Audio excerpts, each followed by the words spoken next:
ஒரு நிமிடம் கண்களை மூடுவோம். கரங்களை கும்பிட்டு, ஓ பரிசுத்த ஆவியே, என் ஆன்மாவின் ஆன்மாவே, உம்மை ஆராதனை செய்கிறோ. இறைவா ஆராதனை செய்கிறோ. அப்பா, இந்த காலை பொழுதை சமூகத்தில் ஒப்பு கொடுக்கிறோம். இதோ ஆண்டவரே, நீர் எங்களுக்கு இன்று கொடுத்த மன்னா, குயவர் வீட்டில் எரேமியா தீர்க்கதரிசியை நீர் கட்டளை கொடுக்கிறீர். எரேமியா தீர்க்கதரிசி புஸ்தகம் 18ஆம் அதிகாரம் 2ஆம் வசனத்தில் வாசிக்கும் பொழுது, நீ எழுந்து குயவன் வீட்டுக்கு போ, அங்கு என் சொற்களை நீ கேட்க செய்வேன்.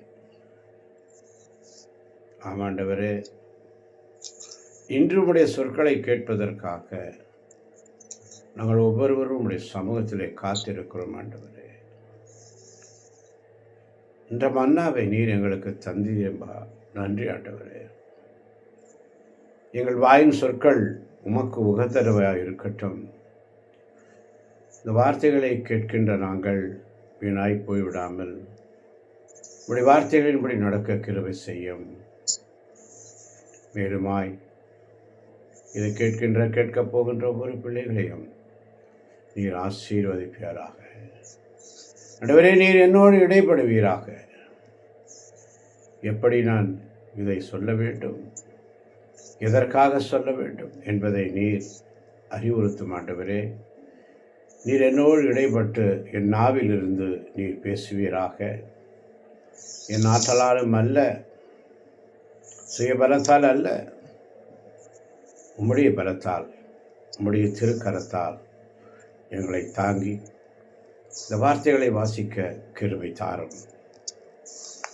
நான் உடைந்த பாத்திரமாக இருக்கிறேன் ஆண்டவரே, ஒன்றுக்கும் உதவாத பாத்திரமாக இருக்கிறேன் சுவாமி. ஒரு குலைந்த பாத்திரமாக இருக்கிறேன் ஆண்டவரே, நம்மை ஒப்பு கொடுக்க. நம்முடைய நிலையை, இழிந்த, இறங்கத்தக்க, வறிய, பார்வையற்ற நிலை ஒப்பு கொடுப்போம்.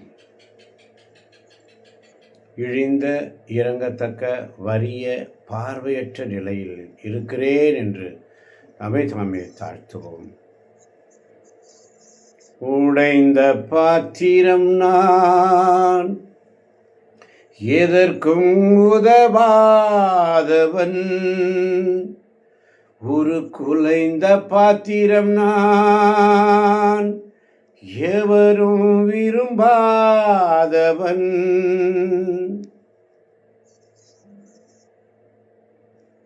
நானும் குயவர் வீட்டுக்கு போனேன் என்று எரேமியா தீர்க்கதரிசி இப்படியாக சொல்லுவார். நீ எழுந்து குயவன் வீட்டுக்கு போ, என் சொற்களை நீ கேட்க செய்வேன். நான் குயவன் வீட்டுக்கு போனேன். அதனுடைய வார்த்தைகள் கீழ்ப்படிந்து எரேமியா தீர்க்கதரிசி சொல்லுகிறார், நான் குயவன் வீட்டுக்கு போனேன். அந்த இடத்துல போகும் பொழுது சுழல்வட்டை கொண்டு வேலை செய்து கொண்டிருந்த குயவன் பார்க்கிறார். கீழ்ப்படிதல், அவர் சொல்லுவதை எல்லாம் செய்யுங்கள் என்று தாய்மரியாள் நமக்கு சொல்லிக் கொடுத்திருக்கிறார்கள். பழைய ஏற்பாட்டில் எரேமியா தீர்க்கதரிசி, போ, நீ எழுந்து குயவன் வீட்டுக்கு போ என்று கட்டளை கொடுக்கிறார். அங்கு என் சொற்களை கேட்க செய்வேன், போ.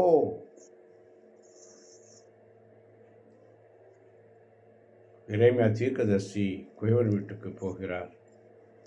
அங்கே குயவன் வேலை செய்து கொண்டிருக்கிறான். குயவனுடைய நிலைமை என்ன? குயவன் தன் கையால் செய்த மண்கலம் சரியாக அமையாத போதெல்லாம் அவர் அதை தன் விருப்பப்படி வேறொரு கலமாக வடித்து கொண்டிருந்தார். அப்படி என்றால் அர்த்தம் என்ன? ஒரு பாத்திரம் உன்னை இப்படி வணைந்து இப்படி செய்ய வேண்டும் என்று ஒரு பிளான், அதை செய்ய முயற்சி செய்கிறார். ஆனால் அந்த பாத்திரம் அதுபோல வளைஞ்சு வர்றதில்லை, அதுபோல அது உருவம் கிடைக்க மாட்டேங்குது. அவர் விருப்பப்படி அந்த பாத்திரம் மாற வேண்டும் என்று விரும்புகிறார் குயவன். ஆனால் அந்த பாத்திரம் அதுபோல மாறுவதில்லை. நாமும் அந்த நிலையில் தான் இருக்கிறோம். ஆண்டவருடைய வார்த்தை நமக்கு கிடைக்கிறது, அதை உதாசீனப்படுத்துகிறோம். அதனுடைய மறை உண்மைகளை அறியாமல் நாம் வாழ்ந்து கொண்டிருக்கிறோம். எதற்காக அந்த வார்த்தை கொடுக்கப்பட்டது? நேற்று பார்த்தோம் யோவான் நற்செய்தியிலே முதல் சீடர்களை அழைக்கும் பொழுது பேதுருவை செலக்ட் பண்றார் ஆண்டவர். சீனியர் பேதுரு, அந்த சீடத்துவத்திலே பேதுருவை செலக்ட் பண்ணும்போது எவ்வளவு செலெக்ஷன் பாருங்க. அதுக்கு யாரு? யோவான் ரெக்கமெண்ட் பண்றாரு. அந்திரேயா அவரோடு இருந்தவன். வெளிப்பாடு அந்திரேயாவுடைய கூட வராரு பேதுரு. ஆண்டவர் பேதுருவை உற்று பார்த்து, அவருடைய ஒரு பார்வை, அவர் அப்படியே சொல்லிட்டு இருக்கலாம், ஓகே, அவனை உற்று பார்க்கிறார். பேதுருவை உற்று பார்க்கிறாய், யோவானின் மகன் சீமோனே, உன்னுடைய பெயர் கேபா. கேபா என்றால் பாறை. பாறை என்று சொன்னால் பேஸ்மெண்ட். இந்த பாறை பேஸ்மெண்ட். இன்னைக்கு நம்முடைய லைஃப் எல்லாம் பில்டிங் ஸ்ட்ராங்கர், பேஸ்மெண்ட் தான் வீக்கர். வெளிப்புறத்தில் எல்லாம் நல்லா இருக்கும், உள்ளுக்குள்ள எல்லாம் உடைஞ்சு கிடக்கும். எல்லாம் வீக். உச்சம் தலை முதல் உள்ள கால் வரை நலமே இல்லை. அங்கே சீல் பிதுக்கப்படவில்லை, எண்ணெயிட்டு அங்கே புண் ஆற்றப்படவில்லை. நாம் எந்த நிலையில் இருக்கிறோம்? குயவன் கையில் இருக்கின்ற களிமண்ணை போல் இருக்கிறோமா? இல்லை குயவன் விரும்புகிற பாத்திரம் போல் நம்மை மாற்ற விரும்புகிறோமா? சிந்தித்து பார்ப்போம். குயவன் கையில் பிசையும் களிமண் போல, குயவன் கையில் பிசையும் களிமண் போல நான் இருக்கிறேன் ஆண்டவரே, நான் இருக்கிறேன் அப்பா, என்னை மாற்றும். என் சித்தம் அல்ல, உன் சித்தப்படியே ஆக்கும். குயவன் கையில் பிசையும் களிமண் போல என் சித்தம் அல்ல, உம் சித்தம் போலாக்கும். உடைந்த பாத்திரம் நான் உடைந்து போகிறேன் ஆண்டவர், இன்னும் உடைந்து போகிறேன் ஆண்டவர், இன்னும் உடைகிறேன், நான் இன்னும் உடைகிறேன். உங்க கரத்தில் இருக்கவே நான் ஆசைப்படுகிறேன். உங்க கரத்தில் என்ன வச்சுக்கங்கப்பா, என்னை தள்ளிடாதீங்கப்பா. உன் திருமணிலிருந்து என்னை தள்ளி விடாதே. உன்னுடைய தூய ஆவி என்னிடமிருந்து எடுத்து விடாதே. தூயதோர் உள்ளத்தை என்னுள்ளே படைத்தரலும். தாவீது பாடுகிறான் சங்கீதம் 51.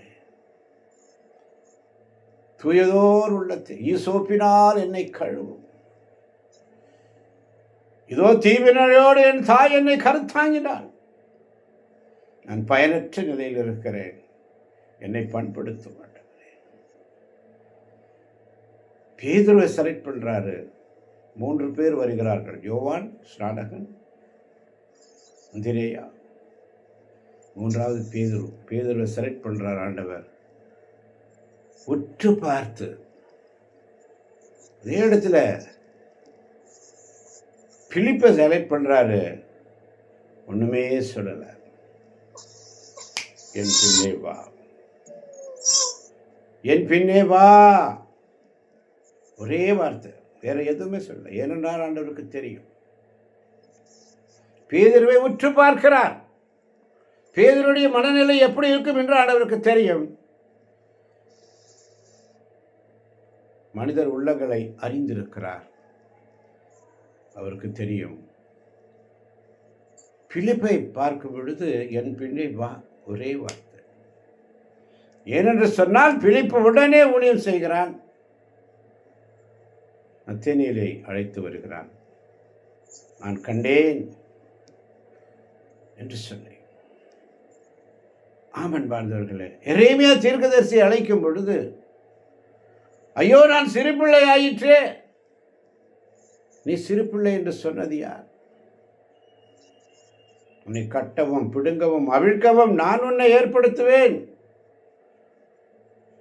சிறு பிள்ளை, எனக்கு பேச தெரியாது என்று சொல்லாது. ஒவ்வொருவரும் உடைந்த பாத்திரமாகத்தான் இருந்தார்கள். பேதுருவும் அப்படித்தான் இருந்தான்.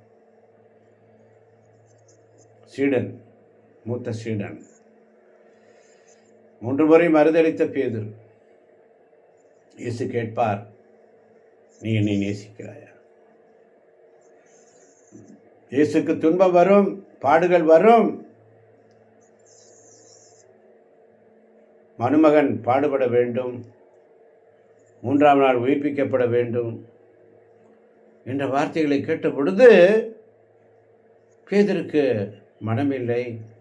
அவர் நினைச்சாரு, நல்லா ஜாலியாக அரசாட்சி, நான் சீடன், பெரிய சீடனாக இருக்கிறேன், நான் நல்லா சுகமாக இருக்கலாம் என்று நினைத்திருப்பார். அப்பொழுதுதான் பேதுருவை பார்த்து சொல்லுவார், ஆண்டவரே உங்களுக்கு, பேதுரு இயேசுவை பார்த்து சொல்லுவார், ஆண்டவரே உங்களுக்கு இதெல்லாம் வேண்டாம், உங்களுக்கு இதெல்லாம் வேண்டாம். இயேசு சொல்லுவார் பேதுருவை பார்த்து,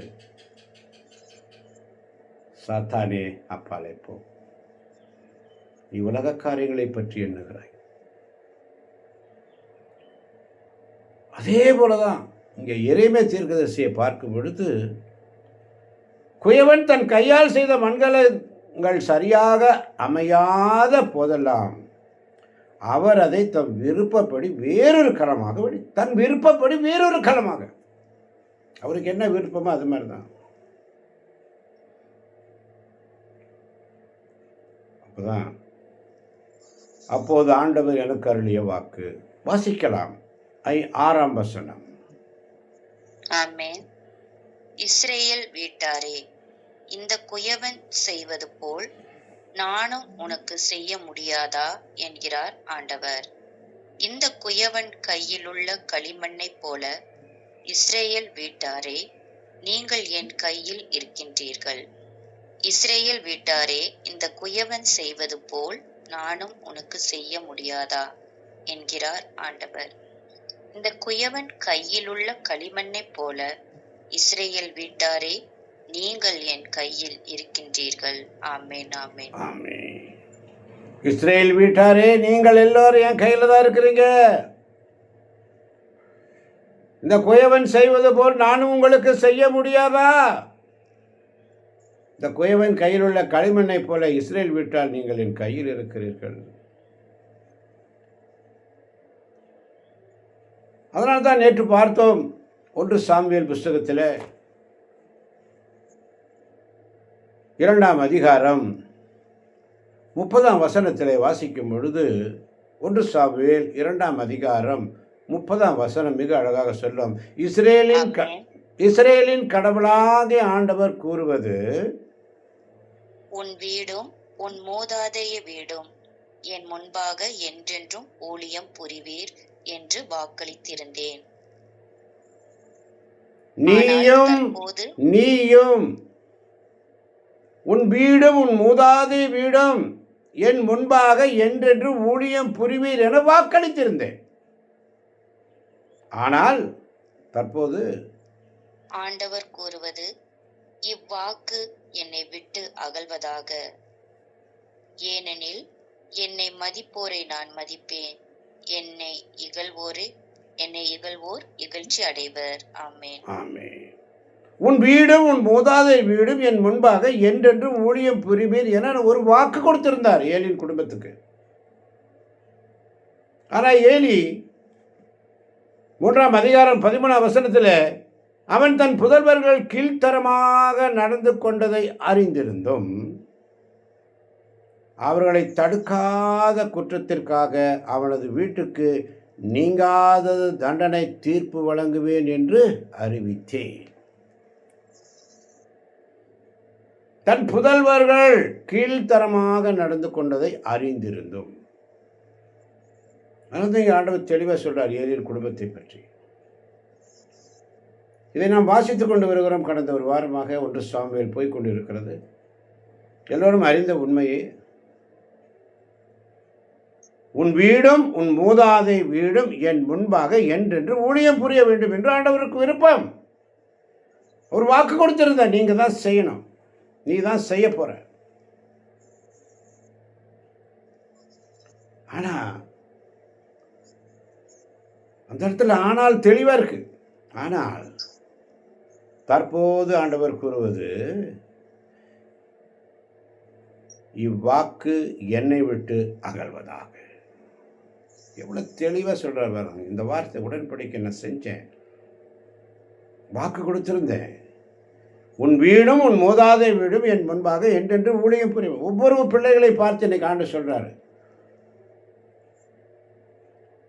நீயும் உன் வீடும் எனக்கு ஊழியம் புரியணும், ஆண்டவருக்கு ஊழியம் புரியணும்னு சொல்லி தான் உன்னை நான் செலக்ட் பண்ணேன். நான் உன்னை எதுக்காக கூப்பிட்டேன்னு உனக்கு இது வரைக்கும் புரியவே மாட்டேங்குது. நத்தேலியே சொன்ன மாதிரி நாசரேத்திலிருந்து ஏதாவது நல்லது நடக்குமா? நம்மள அப்படிதான் நினைக்கிறோம். அதனால தான் எரேமியா தீர்க்கதரிசிக்கு ஆண்டவர் அழகா சொல்றாரு, இஸ்ரேல் வீட்டாரே, இந்த குயவன் செய்வது போல் நானும் உனக்கு செய்ய முடியாதா? இந்த குயவன் கையில் உள்ள களிமண்ணை போல இஸ்ரேல் வீட்டாலே நீங்கள் என் கையில் இருக்கிறீர்கள். அவர்களோ 12ஆம் வசனம் வேறு யாராவது வாசிக்கலாம்?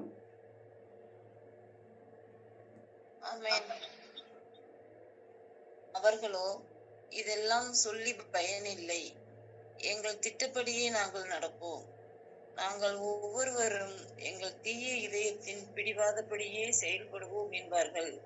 ஆமென். அதை வாசித்தவர்கள் வாசிக்கலாம். அந்த 12ஆம் வசனத்தை வாசித்தவர்கள், அவர்களோ இதையெல்லாம் சொல்லி பயனில்லை, எங்கள் திட்டப்படியே நாங்கள் நடப்போம், நாங்கள் ஒவ்வொருவரும் எங்கள் தீய இதயத்தின் பிடிவாதப்படியே செயல்படுவோம் என்பார்கள்.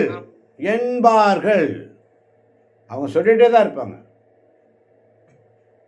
எங்கள் தீய இதயத்தின் திட்டப்படியே, எங்கள் தீய இதயத்தின் பிடிவாதப்படியே, எங்கள் திட்டப்படியே நாங்கள் நடப்போம். ஆண்டவர் சொல்ற மாதிரி நாங்கள் கேட்க மாட்டோம். ஆண்டவர் சொல்ற மாதிரி நம்ம கேட்க மாட்டோம். எங்கள் திட்டப்படியே நாங்கள் நடப்போம். நாங்கள் ஒவ்வொருவரும், இந்த குழுவில் இருக்கிற எல்லாரையும் குறித்து ஆண்டவர் பேசுகிறாரு. நாங்கள் ஒவ்வொருவரும், நானும் சரி நீங்களும் சரி, நாங்கள் ஒவ்வொருவரும் எங்கள் தீய இதயத்தின் பிடிவாதபடியே செய். அப்படி தான் போகிறோம். வாக்கு கொடுக்கிறோம், ஆமேன் என்று சொல்லுகிறோம். ஆமேனுக்கு அர்த்தம் இல்லாமல் போகுது. அப்படியே சமூகத்தில் வர்றதுக்கு சாக்கு போக்கு சொல்கிற, அப்படியே போயிடுற, உன் இஷ்டப்படி போயிடுற. ஆண்டவர் உனக்கு உன்னை எதுக்காக அழைச்சார்னு உனக்கு புரியவே மாட்டேங்குது. எதுக்காக உன்னை அழைத்தார்? உன் வீடும் உன் மூதாதை வீடும் என் முன்பாக என்றென்று ஊழியம் புரிய வேண்டும் என்று அழைத்தார். அழைத்தவர் உண்மை உள்ளவர், அழைத்தவர் அறிந்தே அழைத்தார், அழைத்தவர் பெயர் சொல்லி அழைத்தார். ஆனால் இவ்வாக்கு என்னை விட்டு அகல்வதாக என்று ஏலியுடைய குடும்பத்தை பார்த்து ஆண்டவர் சொல்றார். ஏனெனில் என்னை மதிப்போரை நான் மதிப்பேன், என்னை இகழ்வோர் இகழ்ச்சி அடைவர். என்னை மதிப்போரை நான் மதிப்பேன். அழகா சொல்றாரு, என்னை இகழ்வோர் இகழ்ச்சி அடைவார்கள். ஒருவர் ஆண்டவருக்கு எதிராக பாவம் செய்தால் அவருக்கு பணிந்து பேசுவோர் யார்?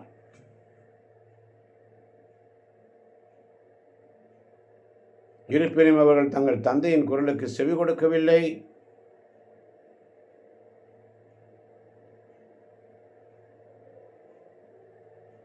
சிறுவன் சாமுவேலை குறித்து பார்க்கிறோம். சிறுவன் சாமுவேல் வளர்ந்து ஆண்டவருக்கும் மனிதருக்கும் உகந்தவனாய் இருந்து வந்தான். சாமுவேலை அழைக்கிறார் ஆண்டவர். ஏலியின் குடும்பத்துக்கு எதிராக அங்கே ஒரு காரியம் நடக்கிறதுக்காக தான் அங்கே சாமுவேல் வர்றார். ஏலியின் குடும்பத்திலேயே ஊழியக்காரர் இருக்கார். மந்தை முதல் இங்கே ஆண்டவர் சொல்றார் பாருங்க. 8ஆம் வசனத்தை வேறொருவர் வாசிக்கலாம். 8ஆம் வசனம், எனினும்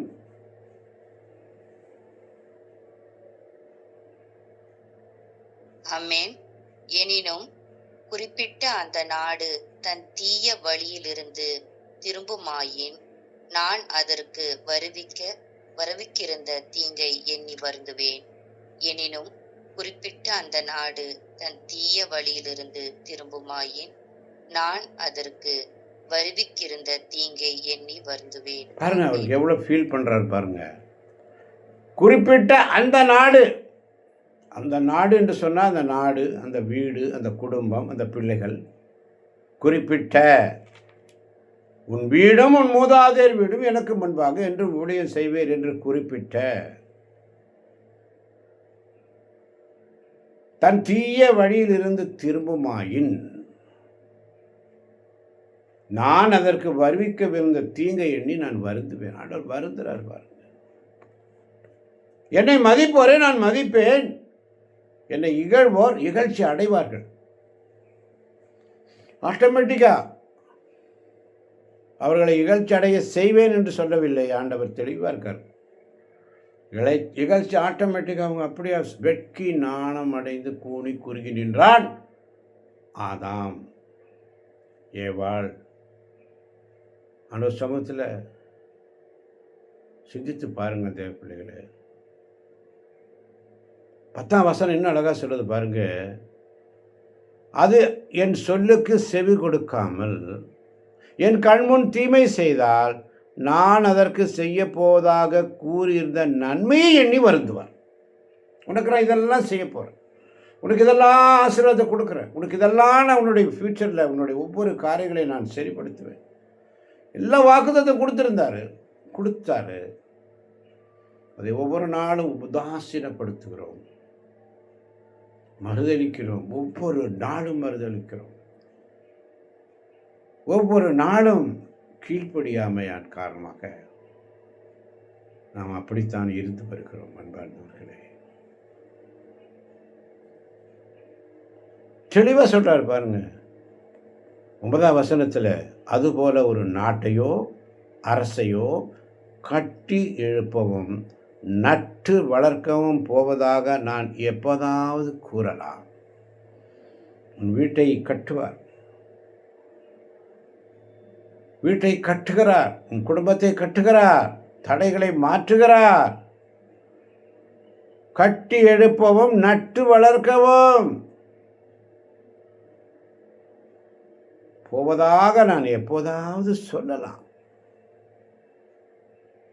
மாறாக அது என் சொல்லுக்கு, வாசிக்கலாம் 10ஆம் வசனம், மாறாக என் சொல்லுக்கு, ஆமென், மாறாக அது என் சொல்லுக்கு செவி கொடுக்காமல் என் கண்முன் தீமை செய்தால் நான் அதற்கு செய்ய போவதாக கூறியிருந்த நன்மையை எண்ணி வருந்துவேன்.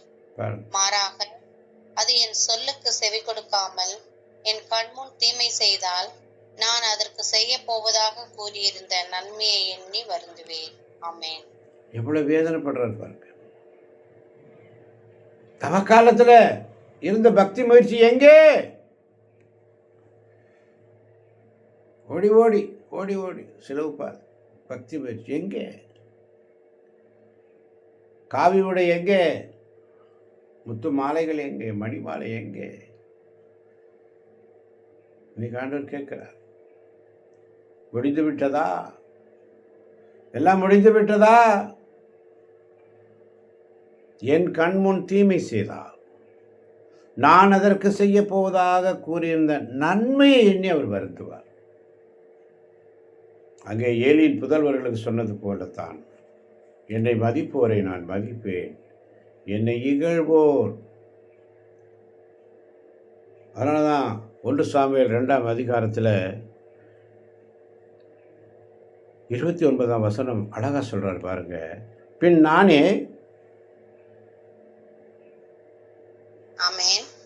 பின் நானே கட்டளையிட்ட பலிகளையும் படையல்களையும் துச்சமாய் மதிப்பது ஏன்? உன் புதல்வர்களை எனக்கு மேலாக உயர்த்தி என் மக்கள் இஸ்ரவேல் செலுத்தும் ஒவ்வொரு படையலிலும் சிறந்தவற்றை எடுத்துக்கொண்டு உங்களையே கொழுக்க வைப்பதேன். ஆமென். உங்களையே கொடுக்க வைப்பு, சிறந்தவற்றை எடுத்துக்கொண்டு. எனக்கு எல்லாம் ஸ்பெஷலாக வேணும், எனக்கு எல்லாம் நல்லது வேணும், சிறந்தவற்றை எடுத்துக்கொள்கிறார்கள். உன் புதல்வர்களை எனக்கு மேலாக உயர்த்தி. ஆண்டவருக்கு சமூகத்தில் நம்ம எல்லாருமே தாழ்த்தப்பட வேண்டும். அவர் கொடுக்கிறார் உனக்கு கிஃப்ட்டு, உன் குடும்பத்தை உயர்த்த. உன் வீடும் உன் மூதாதை வீடும் என் முன்பாக என்றென்றும் ஊழியம் புரிய வேண்டும். உன் வீடும் நானும் என் வீடும் வீட்டார் போய் யோசுவா சொல்வார். இன்னைக்கு ஆண்டவர் நம்மளை பார்த்து கேட்குறார், உன் வீடும் உன் மூதாதை வீடும், உன் வீடும் உன் மூதாதை வீடும் எனக்கு முன்பாக என்று ஊழியம் செய்ய வேண்டும் என்று ஆண்டவர் வாக்கு கொடுத்தார். நம்ம என்ன செய்கிறோம்? எத்தனை பேர் இருக்கிறோம்? எத்தனை பேர் இறைவார்த்தையை எடுத்து வாசிக்கிறோம்? எத்தனை பேர் அதை எடுக்க தோடுது? துன்பம் வரும் பொழுது, சோதனை வரும் பொழுது, கஷ்டம் வரும் பொழுது, வியாதி வரும் பொழுது, ஆண்டவரே நீ எனக்கு இதை செய்கிறீங்களா பார்க்கலாம். 7 நாள் இந்த காரியம் நடக்குமா பார்க்கலாம். ஒரு அப்ளிகேஷன் ஆண்டவர்கிட்ட சொல்லியிருக்கேன் பார்க்கலாம். இது நடக்குமா, செய்வாரான்னு பார்க்கலாம். அழகாக சொல்கிறார் பாருங்க. எரேமியா 18ஆம் அதிகாரத்தில், ஒரு நாட்டையோ அரசையோ கட்டி எழுப்புவதும் நட்டு வளர்க்கவும் போவதாக நான் எப்போதாவது கூறலாம். அது என் சொல்லுக்கு செவி கொடுக்காமல் என் கண் முன்னே தீமை செய்தால் நான் அதற்கு செய்யப்போவதாக கூறிய நன்மை எண்ணி வருந்துவேன். இப்போ எரேமியா பார்த்து சொல்கிறாரு. 11ஆம் வசனத்தை வாசிப்போம் சப்தமாய். ஆமென். ஆகையால் இப்போது நீ யூதா நாட்டினரையும் எருசலேம் வாழ் மக்களினங்களையும் நோக்கி கூற வேண்டியது ஆமென். ஆண்டவர் கூறு. ஆமென். இப்போது யூதா நாட்டினரையும் எருசலேம் வாழ் மக்களையும் நோக்கி கூற வேண்டியது. இன்னைக்கு ஆண்டவர் நம்மை பார்த்து இப்பொழுது நீ சொல்ல வேண்டியது, இந்த இடைவிடா சகாய மாதா பரிந்துரை ஜபக்குள் இருக்கின்ற ஒவ்வொரு குடும்பத்தையும் பிள்ளைகளையும் நோக்கி கூற வேண்டியது. ஆண்டவர் கூறுவது இதுவே. ஆண்டவர் கூறுவது இதுவே. உங்களுக்கு எதிராய் வரப்போகும் தீமைக்கு, உங்களுக்கு எதிராக வரப்போகும் தீமைக்கு வடிவம் கொடுத்து கொண்டிருக்கிறேன். உங்களுக்கு எதிராக வரப்போகும் தீமைக்கு வடிவம் கொடுத்து கொண்டிருக்கிறேன். உங்களுக்கு எதிராய் ஒரு திட்டம் தீட்டுகிறேன். உங்களுக்கு எதிராய் ஒரு திட்டம் தீட்டுகிறேன். ஆதலால் நீங்கள் ஒவ்வொருவரும் நீங்கள் தீய வழியிலிருந்து திரும்புங்கள். நீங்கள் ஒவ்வொருவரும் உங்கள் தீய வழியிலிருந்து திரும்புங்கள். உங்கள் வழிகளையும் செயல்களையும் திருத்திக் கொள்ளுங்கள். ஆமென். பாருங்க, எச்சரிக்கை. என்னை அறிந்த மனிதர் மறந்து போகலாம், உங்க கிருபை என் மேல் என்றும் இருக்குமே. என்னை அறிந்த மனிதர் மறந்து போகலாம், உங்க கிருபை என் மேல் என்றும் இருக்குமே.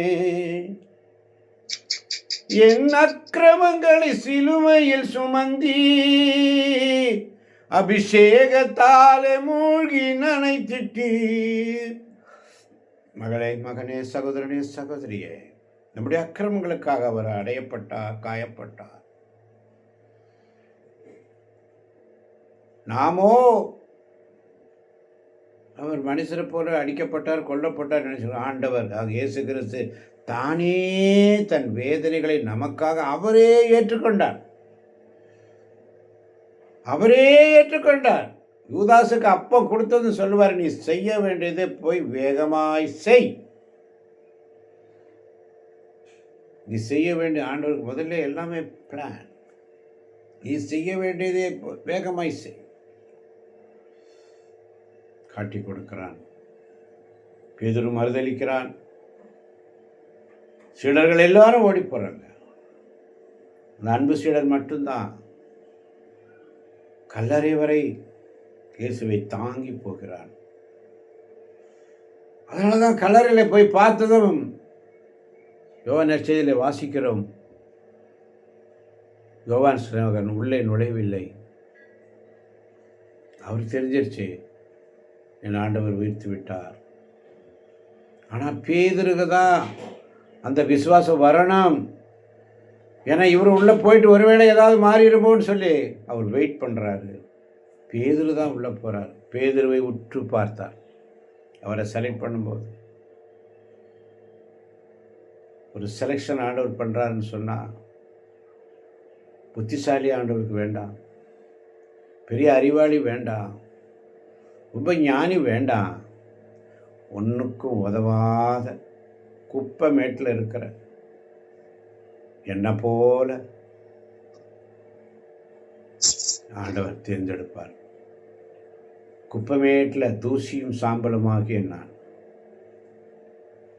இந்த உலக இன்பம் எல்லாம் மாயையே, உங்க விருப்பப்படி என்னை மாற்றுமே.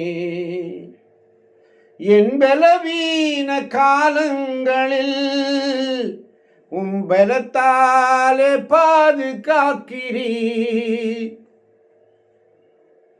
குயவன்